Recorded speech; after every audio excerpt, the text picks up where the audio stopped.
Hey everyone, I'm Albert Boris. Rainbow Road.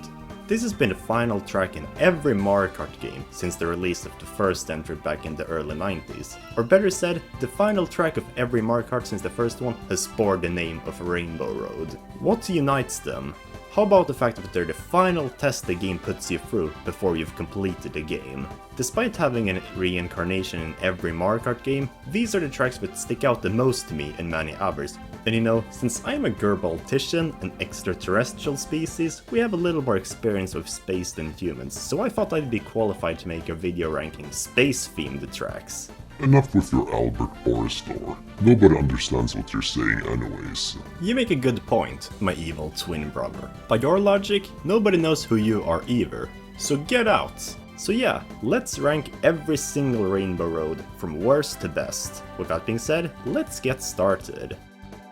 Starting off the list might be a bit of a controversial choice because for me, the weakest Rainbow Road is none other than N64 Rainbow Road in Mario Kart 64. This is one of the most polarizing tracks in the entire series. Some people love it, some people hate it. Me, I've traditionally always been in the middle. Like, I can see what makes it special to some people, but without the nostalgia goggles, it's really just not that good of a track. The thing about Rainbow Roads is that they're the last tracks you play in the game, and as a result, they combine feelings of difficulty, beauty, and satisfaction. Those are the three key ingredients in making a good Rainbow Road, but one of them is missing in this one: the difficulty. The entire track is surrounded by guardrails, so it's impossible to fall off, so it doesn't test your skills. But fair enough, maybe it's interesting to drive on. No, not really. A chain jump comes every now and then, but otherwise it's just a boring road with a couple of fireworks in the background. But maybe it's short enough then.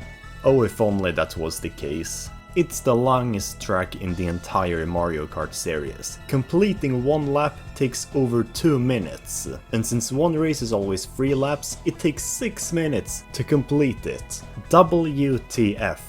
The only positive thing I can really say about it is that it's pretty damn beautiful, with the fireworks and credits-ish music, but even in that regard, other Rainbow Roads do it way better and with way more going on. Without a doubt, N64 Rainbow Road is the worst one, and one of the only Mario Kart tracks that I actively try to avoid playing, unless I have to. Next up, we have SNES Rainbow Road. Now this is a classic. It was the first Rainbow Road ever made, and as a result, it's a little more simple than the other Rainbow Roads, but it still managed to not be last since, you know, it's actually playable, unlike N64 Rainbow Road. The thing that made this track so special when it was first released is the fact that it was the only track in Super Mario Kart that didn't have multiple variations, which made it feel a bit more exclusive than the others. Just one at the end of the final cup. And while it may seem underwhelming today, it was pretty cool back in the old days. It was the ultimate test. No guardrails, super twomps, incredibly sharp turns, it truly tested your skills. It may not be as beautiful or magical as some of its successors, instead it took more of a climactic final battle approach, which makes it unique, and that atmosphere remained in all of its remakes. Yeah, I'm clumping all of these in the same spot, since they're really the same track, just with minor differences. The GBA version is the same but without enemies, the 7 version is the same as the original but with ramps here and there, and the 8 version is the same as 7 but prettier. If I had to rank all of these 4 individually, this would be it. Overall, SNES Rainbow Road isn't perfect, but I'd much rather play this than waste 6 minutes of my life on a track without anything. Wii U Rainbow Road, despite being the newest one, is also one of the weakest ones unfortunately. But I bet none of you were particularly surprised by this. This one definitely has a bit of a spicy reputation, and I can't say I don't understand why. Is it a bad track? I guess not. But it's not really good either. To understand my grudge for this track, you kind of have to know why I love Rainbow Roads to begin with. The answer to that is their magical atmosphere. Space is pretty big and scary, as an alien myself, but these kinds of tracks manage to make it feel beautiful with their fairy tale and fantasy aesthetics. Unfortunately, this one is pretty much the opposite to that. Remember when Rainbow Road was like, you know, a rainbow road? Well, how about a man-made road instead? Yeah, there's not a single rainbow in this entire track. Instead, the entire course is just a massive space station with metal roads jutting out. Nintendo, I play your games because I want to experience new fantasy worlds, not to be reminded by the fact that humanity is slowly poisoning the universe with flavorless technology. And you know what? Even though the roads in this track are colored like a rainbow, it doesn't even look good. Everything is just greyified and bland. However, this track is still above SNES Rainbow Road, which I considered good, so what about this track is good?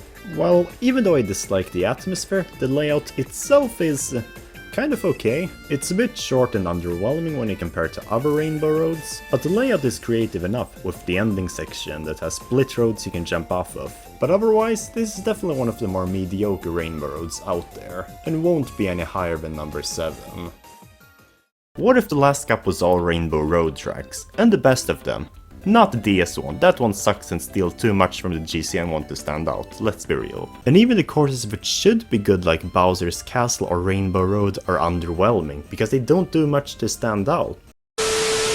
Yeah, so as you might have guessed if you've been on this channel for a while, I'm not the biggest fan of Mario Kart DS's rendition of Rainbow Road. I definitely wouldn't say it's bad, but it's definitely one of the more basic ones. From the moment you start playing it, you notice there's just something missing about it. Like, it could be great, but it just doesn't feel complete. That's how I felt at least. And then a couple of weeks later, I tried out Double Dash's Rainbow Road, and I instantly knew why.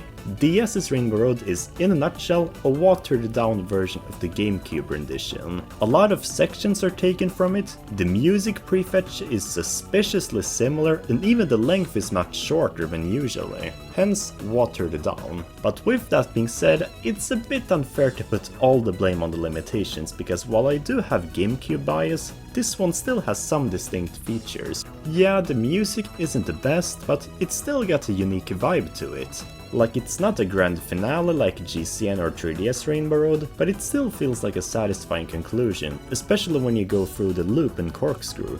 Yes, Mario Kart DS kind of introduced the anti-gravity long before 8 did with this track. So again, even if this track isn't too distinct, it's still got quirks.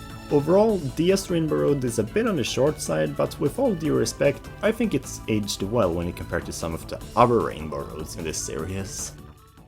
In 5th place is N64 Rainbow Road from Mario Kart 8. This remake of the worst Rainbow Road of all time is what the original version should have been to begin with. On that note, it's also the most overrated Rainbow Road in my opinion.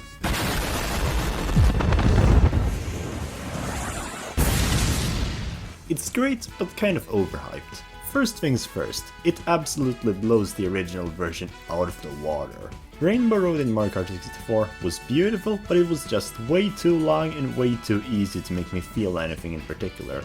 This version kept the beauty, although more in the hectic sense, and fixed the biggest issue. Now only a few sections have guardrails, and even then it may just be on one side. And instead of having you circle the entire thing thrice, now the entire track has been divided into 3 sections, which not only shortens the length tremendously, but also makes it feel more like a journey, especially since they added all these glide ramps to certain sections like the end. That said, in the grand list of Rainbow Roads, even if it's an amazing remake of the worst Rainbow Road, you still can't really put it in the league of Rainbow Roads that were great from the start. As amazing as this remake is, it's still based on a track that didn't have much going on to begin with, and as a result, you can't really make it super ambitious or crazy like the top 4 of this list, without basically having to change the entire layout. And to be fair, it's a bit too short now. Maybe it would have been better if it was just a 2-lap track like Warrior Coliseum. It would still be shorter than the original variant, but still a bit longer than what it is now. But I digress, this is an amazing remake of a horrible track. It just doesn't compare to what's coming up now. And finally, we get to the top 4. If I were to show a newcomer to Mario Kart what a Rainbow Road is, I'd probably choose one of these 4. They're the most iconic renditions that fill in on all the marks, whether it's the massive difficulty curve, or the breathtaking atmosphere, or maybe even something more. So which is the weakest of these 4? Believe it or not, but for me, it's Wii Rainbow Road. Wii Rainbow Road is amazing. Actually, cut that. It's kingly, the best thing you can say about something. This was the first Rainbow Road I ever played, so it holds a special place in my heart, but even disregarding my nostalgia, it's difficult to see how this could not be the most iconic Rainbow Road ever. It's gorgeous. Atmospherically, it's a little more mellow than the other versions with its soothing credit-styled music, but it's absolutely crazy design-wise. Split roads, sharp turns, massive gaps, 30-degree slopes, shooting star, and even an obligatory half-pipe. To say that this track is crazy is a massive understatement. Unlike the other ones I've discussed on this list, this one doesn't really have any flaws in the sense that an integral piece is missing. It's got everything. In fact, the only reason it's not number 1 is because the top 3 Rainbow Roads are even better, as in their good qualities are even more impressive than in here. Alright, lower your pitchforks please. I know you're probably not too happy to see 3DS Rainbow Road only at number 3. Mario Kart 7, for all the undeserved hate it gets, does have one area where it's been rightfully praised, the Rainbow Road. This is by far the most loved Rainbow Road in the Mario Kart community. I dare you to find anyone who doesn't put this at first place. Well, except for me. This course is brilliant, and while it's not my personal favorite one, it's my goodness the most ambitious one. Nathaniel Bandy once said, "This isn't just a track, it's an adventure." To this day, this is the only original Rainbow Road track to be divided up into 3 different sections, rather than having you loop it 3 times. It starts off simple, you know, a couple of turns here and there, but then it progressively becomes more unique and distinct as you glide above the rings of Saturn, make sharp turns, and then drive on the freaking moon. Not only is that such a cool idea itself, but they even changed the music to sound quieter and the gravity to be lower when you are on the moon. That's some dedication. And then there's the final lap, as you glide through a meteor shower with an epic remix of the N64 Rainbow Road theme. My goodness, is this special, no pun intended. So why the f is this not number 1, when it's a full-blown adventure? Well, excluding the fact that the GBA and GCN Rainbow Roads are even more special for me, while 3DS Rainbow Road has incredibly high highs, the lows are a bit eh. Like, you can't really tell me the first section was anything special. I mean, I know why it's there, because it's supposed to progressively get cooler, but the top 2 tracks on this ranking are 100% kingly and not just 66%. Let's find out. For the longest time, Mario Kart Double Dash's version of Rainbow Road was my favorite actually. I've always had a soft spot for this particular game. Double Dash was the first Mario game I ever came into contact with, finding out about it on YouTube. So anything that has to do with this game, I've always kind of had a bias for. But even now, when I'm trying to look at it objectively, my opinion on this game's Rainbow Road stays the same. Holy f*** is GCN Rainbow Road legendary. Like, let's just start off with the music. I don't think I've ever heard a song that's quite as climactic, epic and beautiful all at the same time. And it's not just that it's at the same time, but each of these aspects are perfected in this song. And what about the map layout? Well, remember Rainbow Road in Mario Kart DS and Wii? Well, this is that on steroids! This track is on more steroids than everyone on Lance Armstrong's bike team. Great! Now you're a slimy clickbaiter and a joke thief? Nathaniel Boundy will hear about this. Oh, you're just doing this to get on his good side after he found out you hacked his channel. What did you say? Yes, he saw that video, don't you remember? The point is, a lot of sections from those tracks were originally inspired by this track, and I feel like they were handled the best in this version. Mostly because the epic music in this version just fits these epic sections far better. It feels like an adventure, even without the section gimmick. Honestly, it's kind of hard to put it into words just how mind-blowing this course it really is. And it's still not the best Rainbow Road. That is GBA Rainbow Road. Yes, my favorite Rainbow Road is the one nobody talks about. GBA Rainbow Road from Mario Kart Super Circuit was actually the main reason I made this list to begin with. I mean, how fun is it to watch a list where 3DS Rainbow Road is number 1 for the millionth time? If you've been on this channel for a while, you definitely might have noticed that whenever I brought up Mario Kart Super Circuit, it was always in an oddly positive light, no matter the situation. In my opinion, it's the single-handedly most underrated game in the entire series because there are so many good things about it that people simply just don't notice. And the Rainbow Road in this game is probably the best example of that. This track. I don't even know where I should begin. It's such a unique rendition that was unique in so many ways, both mechanically and atmospherically. For one, almost the entire track is surrounded by jump pads. Yes, not guardrails, not empty edges, jump pads. You can choose to play safely, or you can try your luck with mushrooms and cut massive corners. It even eggs you to do it as there's a shortcut road with just boost panels meant for cutting half the track. This game on the whole really focused on shortcuts, and it makes this track so much more unique to play than the other ones. And the atmosphere. I can't put into words just how ethereal it is. Most Rainbow Roads can be divided into two groups, the beautiful ones and the epic ones. But this one has a completely different vibe to it I can't even really put my finger on. It's beautiful, but there's also another more deep feeling in there. Nostalgia. Wii and N64 Rainbow Road have musical themes that feel like an ending to their games. GBA Rainbow Road's theme feels like an ending to childhood, especially the part where it suddenly becomes quiet. It hits much more deeply that way.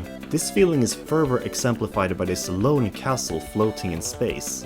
For me, this castle represents letting go of the past. Let it float in the vast and endless ocean of nothingness, because one day you must let go of the things you hold on deeply to. You dummy! It's the castle from Paper Mario, you uncultured swine!